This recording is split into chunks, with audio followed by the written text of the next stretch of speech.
Arkadaşlar merhaba. Gecenin 4:30. Bu videoyu neden çekiyorum? Hani film seyrettim, uykum falan kaçtı.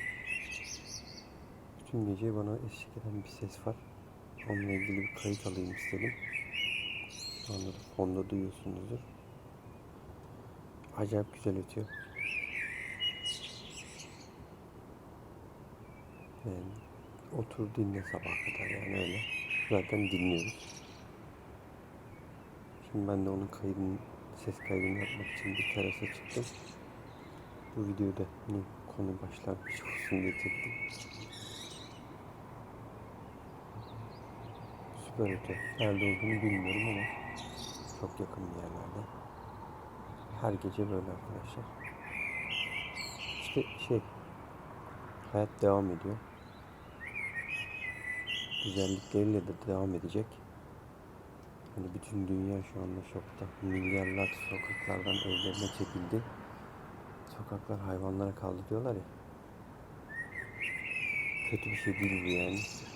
Onlarla bu dünyayı paylaşmayı öğrenmemiz gerekiyor bizim. Bir sürü espriler, caps'ler dolaşıyor internette.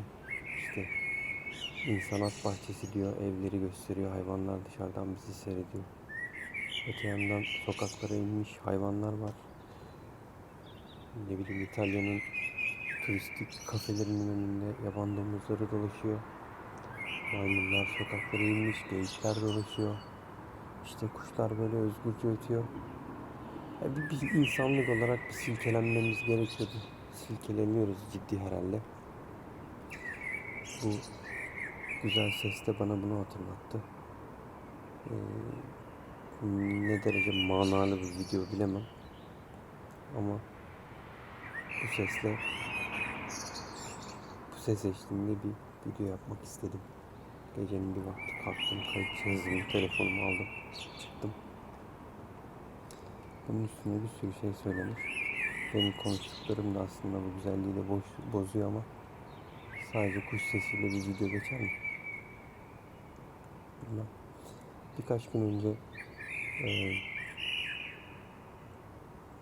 bu sokağa çıkma hadisesinin gayri resmi beyanından, yani 24'ünden önce çektiğim görüntüler vardı. Belki onları bunun üzerine koyarım. Bu sesiyle birlikte onlar güzel olabilir. Bilmiyorum. Ama bir süre bu sesi kaydedeceğim arkadaşlar. Şimdilik hoşça kalın. Kanalıma abone olmayı unutmayın. Görüşmek üzere.